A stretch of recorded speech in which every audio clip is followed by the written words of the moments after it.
En aquel tiempo Jesús subió al monte, llamó a los que quiso y se fueron con él. E instituyó 12 para que estuvieran con él y para enviarlos a predicar, y que tuvieran autoridad para expulsar a los demonios.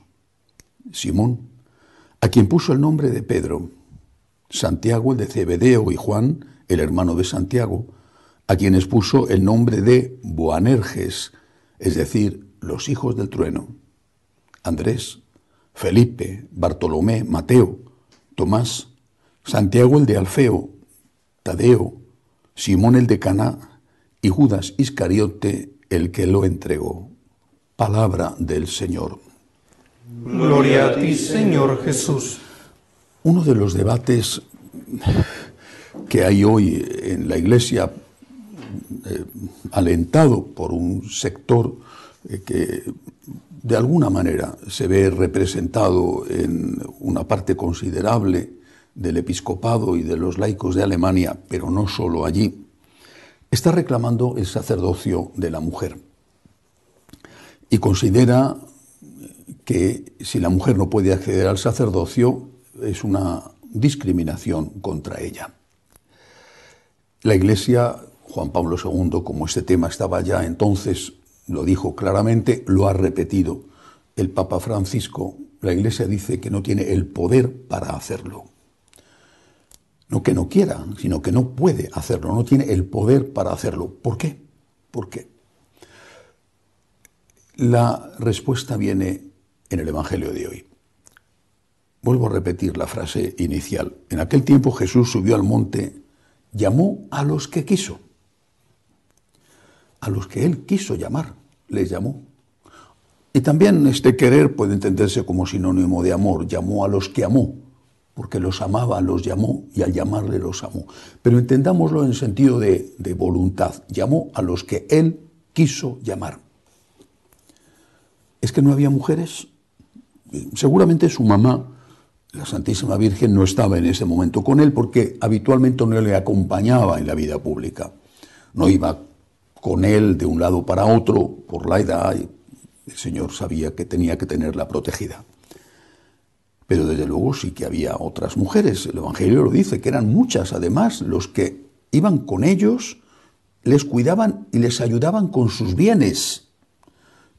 Entre otras, la más famosa, pero no la única, era María Magdalena.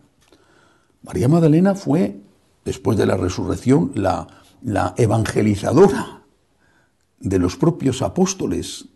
Evangelizadora en el sentido de la buena noticia, que es lo que significa la palabra evangelio, la que anuncia a los apóstoles que Cristo había resucitado.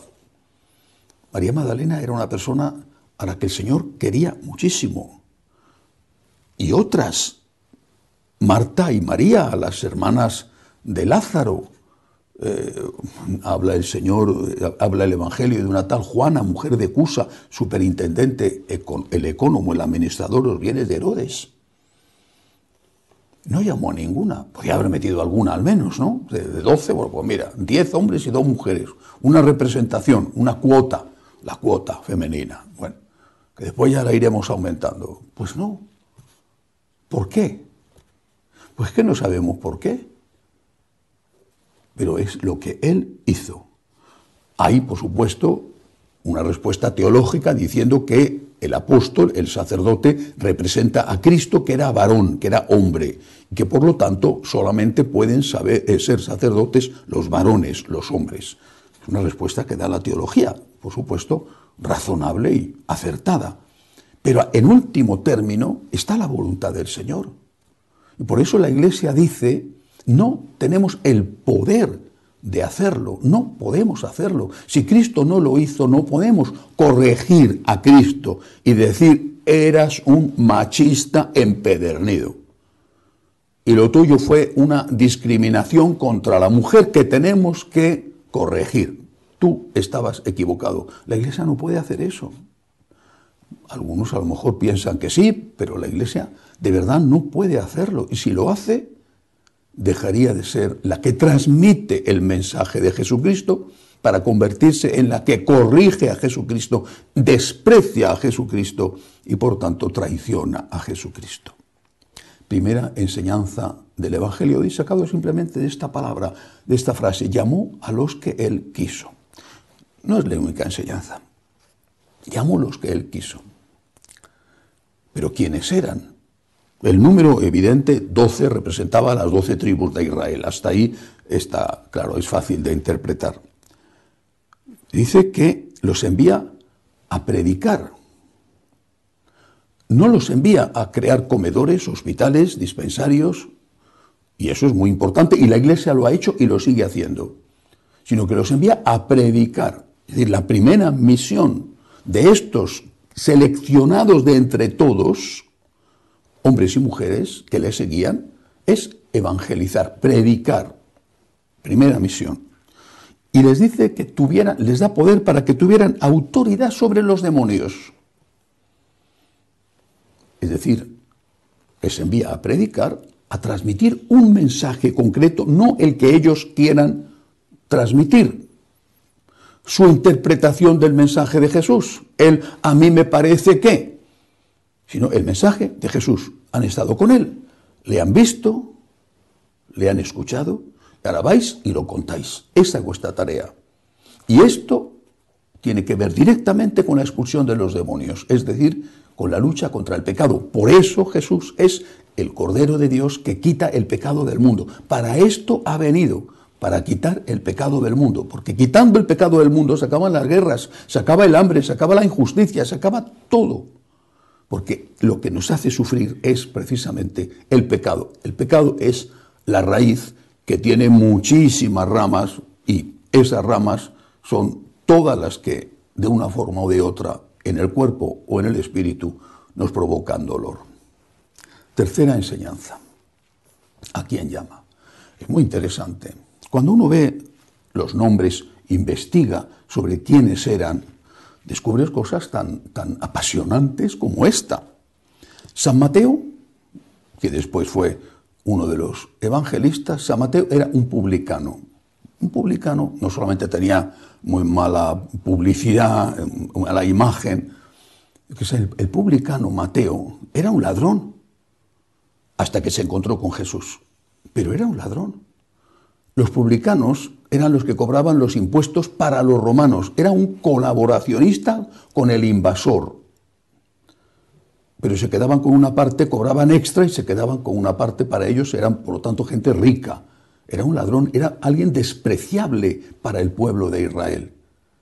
El Señor le llama, Mateo le sigue, dice que da todo a los pobres, y el Señor le llama a ser uno de sus más selectos amigos, del grupo selecto de los 12, a un ladrón, a un ex ladrón, habría que decir, pero no es el único.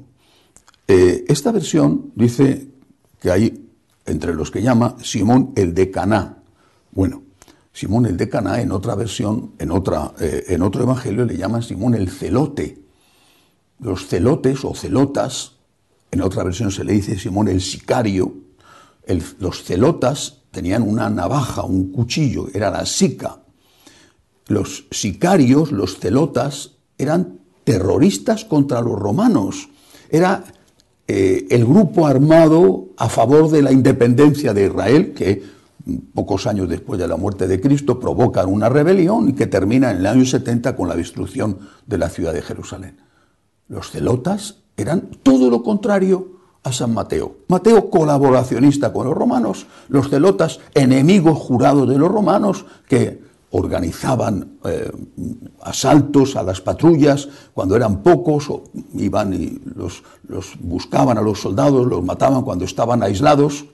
No sabemos si Simón habría matado a alguien. Es posible, era un celota, es posible. Y si no había matado a nadie, estaba en un grupo que mataba romanos, que hacía actos de terrorismo. Era un terrorista de la época, sin bombas, con cuchillos, pero era un terrorista de la época por la independencia de su pueblo, que había sido conquistado por Roma. Dos personajes, desde un punto de vista político, totalmente opuestos. El Señor los incluye en sus apóstoles porque los dos tienen que hacer un acto de conversión. Tú procedes del robo, tú procedes del crimen, los dos. Tenéis que convertiros y a partir de ahora llevaros como hermanos. porque este es el testimonio que estamos viendo. No es eso solo. A mí personalmente, por mi nombre, me gusta muchísimo, francamente, que el Señor eligiera de entre estos discípulos que le seguían, a dos de ellos, Santiago y Juan. Pero es que a Santiago y a su hermano Juan los llamó hijos del trueno. ¿Qué carácter tenían que tener la pareja? ¿Qué carácter? ¿Qué genio? Pero porque tenían ese carácter, que debía de ser difícil de aguantar, porque tenían ese carácter, Santiago fue el primer misionero que se lanzó hasta el extremo de la tierra y que según la tradición llegó incluso a España. Porque tenían ese carácter, Santiago fue el primer apóstol que dio la vida por Cristo, que murió martirizado por Herodes. Y a pesar de ese carácter, o quizá porque tenían ese carácter, nuestro Señor, que sabía en quién tenía que confiar, puso en Juan la responsabilidad inmensa de cuidar de su mamá, la Santísima Virgen María. Necesitaba a alguien de carácter, los dos hermanos. A estos dos de carácter fuerte, los hijos del trueno, junto a San Pedro son los tres que se lleva de entre los 12 para hacer la transfiguración en el monte Tabor, pocos días antes del regreso a Jerusalén y después la traición, la cruz, la muerte, la resurrección. No está todo ahí, hay muchos más. Por ejemplo, Judas Iscariote, un traidor, el administrador, el que llevaba la bolsa, el que llevaba el dinero, pero al final un traidor. No voy a entrar ahora en las causas de su traición, bueno, constato, es un traidor. Y el Señor le elige, porque le da una oportunidad, sabe lo que va a pasar y sin embargo le da una oportunidad, le ama, como nos ama cada uno de nosotros, aunque somos pecadores. ¿Cuál es la lección y la enseñanza de todo esto? En primer lugar, Él sabe a quién ha elegido. No solo elige solo hombres, sino que elige a estos 12 hombres, que son personas imperfectas. Simón, Pedro, le va a negar la noche del Jueves Santo. Juan y Santiago, un carácter difícil. Mateo había sido un ladrón. Simón, el de Caná, Simón, el celota, había sido o había estado, al menos, con un grupo de terroristas. Los demás también tendrían seguramente lo suyo. El Señor los elige, quiere contar con hombres. ¿Por qué el Señor es capaz de elegir a estos hombres de barro? Y en cambio, los católicos laicos exigen a sus sacerdotes que no sean hombres, sino que sean ángeles. La clave es que el Señor llama a la conversión. Los católicos, muchos católicos, exigen que sus sacerdotes sean perfectos. Los sacerdotes lo que tenemos que hacer es ser personas en una continua conversión y en un continuo camino hacia la santidad. Pero mientras tanto, mientras que estamos en ese camino, tenemos que recibir también la comprensión y la ayuda de aquellos a los que servimos. Si no, resulta que estos son más exigentes que lo que fue el propio Jesucristo. Hay una frase que me gusta mucho y que creo que se puede aplicar aquí. Todo santo tiene un pasado y todo pecador tiene un futuro. Esta es la misericordia de Dios. Dar a todos, sacerdotes y también laicos, dar a todos la oportunidad de tener un futuro mediante la conversión. Que así sea.